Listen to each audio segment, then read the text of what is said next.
Então vamos lá.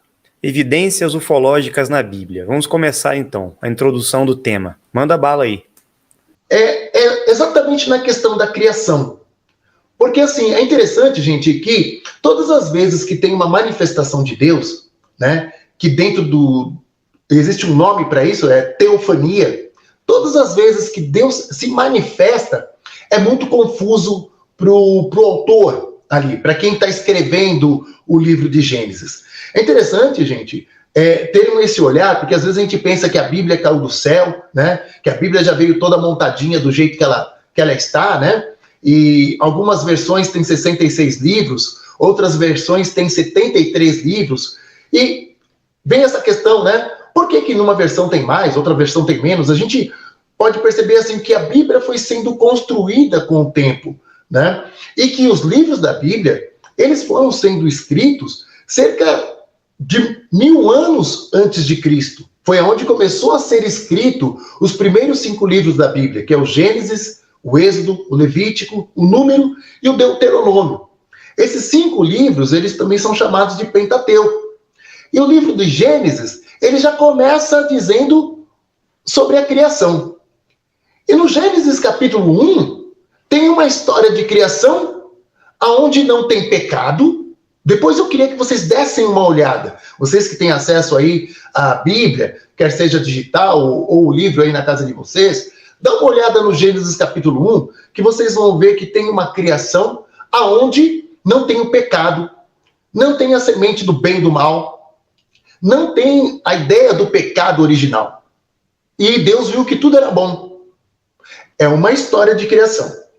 Quando vocês olham para Gênesis capítulo 2, já é outra história de criação. E nessa outra história de criação, Deus cria o homem. E o homem estava triste, o homem estava só. Peraí. Mas no Gênesis capítulo 1 diz que Deus criou o homem e mulher.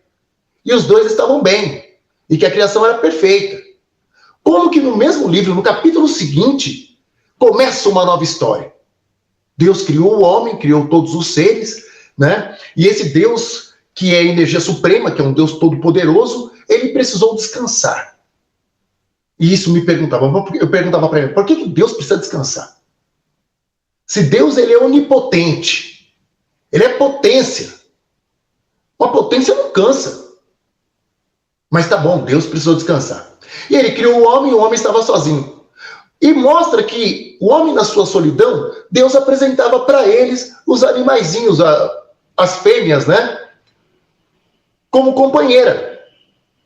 E, gente, é engraçado isso. Eu ria com isso, né? Porque acabava a ser cômico. Eu ficava imaginando Deus apresentando para o homem uma vaquinha, apresentando uma galinha, as fêmeas da criação, como uma proposta. O que você está achando dessa? E o homem dizia, não, eu não gostei. Não tá legal. Então Deus deu ao homem um sono profundo, tirou ali do seu lado um material genético, e daquele material genético ele fez a Eva. Deus, quando ele cria a Eva, ele tira do lado ali de Adão, aí sim Adão fica feliz. Por que para criar Adão Deus não precisou de nenhum material genético? Só precisou do barro. E soprou nas narinas. E ele se tornou um ser vivente. O porquê que para fazer Eva ele precisou desse material genético? É um questionamento. Por quê? E isso me fazia pensar. Isso me fazia refletir o porquê disso. O porquê de 2 histórias de criação. Uma tem a serpente. No capítulo 2 tem a serpente. Tem o pecado. O homem, então, ele é expulso do paraíso. E toda a história que vocês já conhecem. Mas essa história não tem no capítulo 1. Então, olhando para a Bíblia em Gênesis, nós vemos 2 histórias de criação. Então, assim, é interessante que quando Deus faz o homem, tem um plural, né?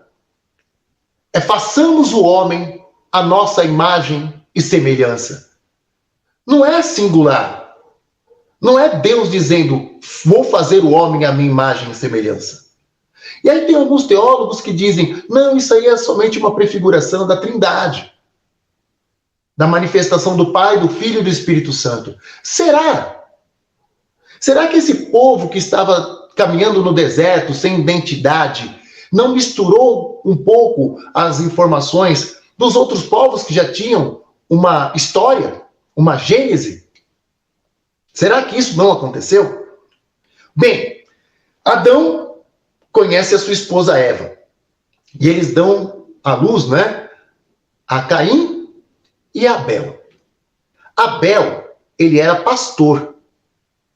Está lá na Bíblia. E Caim, ele era agricultor. E Deus pede uma oferta para eles. Quando Abel, que era pastor, gravem bem isso, ele vai pegar uma oferta, ele pega dos seus novilhos ali o mais perfeito, sabe? O mais novinho, perfeitinho. E ele faz aquela oferenda a Deus. E Deus ficou muito feliz. Já Caim, que era agricultor, ele vai para lá nas suas ofertas e pega aquela coisa mais ou menos. E oferta mais ou menos para Deus. E está escrito o quê? Que Deus ficou feliz com a oferta de Abel, que era pastor. Mas ele não gostou da oferta de Caim. E Caim fica com inveja do irmão. E vai lá e mata o irmão. Somente voltando um pouco para a nossa história, para a arqueologia, lembrando que Dáquila também pesquisa essa questão da arqueologia, e nós encontramos vários furos na arqueologia. Vários.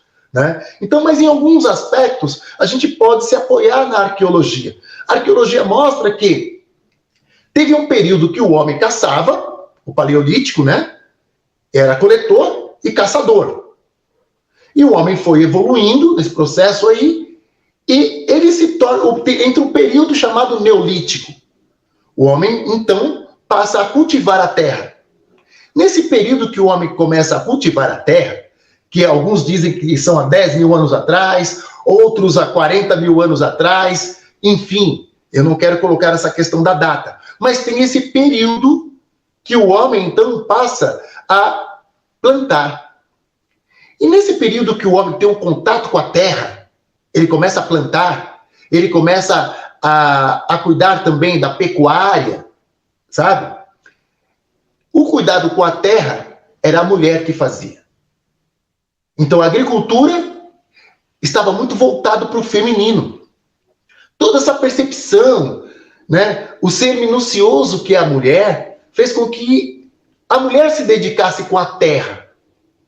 E é interessante, gente, que se nós olharmos para esse desenvolvimento, a maioria das culturas começam, então, a adorar a Deus nesse período, segundo a arqueologia.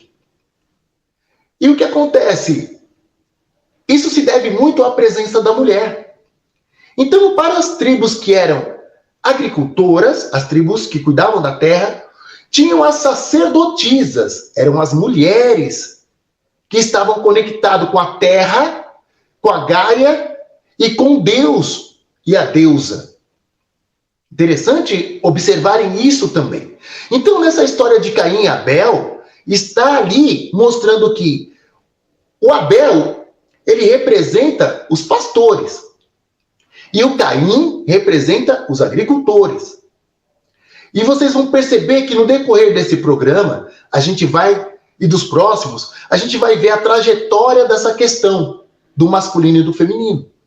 Então é importante também vocês olharem para isso. Né? Como Caim, ele vai lá e mata Abel, são os agricultores matando os pastores. E Deus amaldiçoando os agricultores. Porque Caim fala para Deus assim, bom, né, matei meu irmão e agora você me põe como um errante na face da terra. O primeiro homem que me encontrar vai me matar. Espera aí, gente. Não tinha outro homem. Não tinha. Como que ele diz isso para Deus? O primeiro homem que me encontrar vai me matar. Então, veja bem, gente. Entre o criacionismo, né, e o evolucionismo, tem uma outra linha de pensamento que é chamada da panspermia. A panspermia é a ideia exatamente de que a vida que tem aqui na Terra, ela veio de fora. E aqui no programa do Rafael, vocês já acompanharam muitos, né, que falam sobre esse tema. Então ali, Caim já estava falando de uma coisa que já estava acontecendo, gente. Esses nefilins aí que a gente está falando, que apareceu só depois, ele já estava presente, já existiam outras criaturas de Deus ali na terra. E aí Deus fala assim, olha, Caim, você vai sair com o errante, e o primeiro homem que te matar, o primeiro ser aí que te matar, vai ser culpado do seu erro, do seu pecado, 7 vezes. E é interessante, gente, que Caim conhece a sua esposa, e aí ele tem filhos, e conta a Bíblia a genealogia de Caim, até Naamá ou Noema, dependendo da tradução. Gente, quem são essas pessoas? Então, quando Caim, ele fala isso, e ele mostra ali, né, uma relação com outras pessoas, então já existia. Essa panspermia é fato. Existia muita vida já, e tudo produto de experiência.